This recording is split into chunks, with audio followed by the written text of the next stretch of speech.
ಪ್ರತಿಯೊಂದು ಆರ್ಟಲ್ಲಿ ಪ್ರತಿಯೊಂದು ವಿಷಯದಲ್ಲೂ ಕೂಡ ಒಂದು ಹೈಯೆಸ್ಟ್ ರೆಲಮ್ ಅಂತಿದೆ. ಅಲ್ಲಿ ಹೋಗಬೇಕಾದ್ರೆ ಎಲ್ಲದರಲ್ಲೂ ಅಸಾಧ್ಯವಾದದ್ದನ್ನು ಸಾಧ್ಯ ಮಾಡೋದು, ಸಾಧ್ಯದಲ್ಲಿ ಅಸಾಧ್ಯತೆಯನ್ನು ನೋಡೋದು.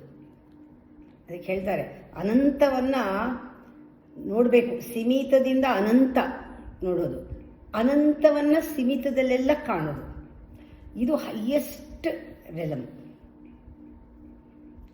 ಇದು ತಿಳ್ಕೊಂಡ್ರೆ ಸಾಲದು, ಅಪ್ಲೈ ಮಾಡಬೇಕು. ನಾವು ಬರೀ ಹೋಪ್ ಮಾಡಿದ್ರೆ ಆಗಲ್ಲ, ಕಾರ್ಯಕ್ಕೆ ಬರಬೇಕು, ಕಾರ್ಯರೂಪಕ್ಕೆ ಪ್ರತಿಯೊಂದು ಬರಬೇಕು.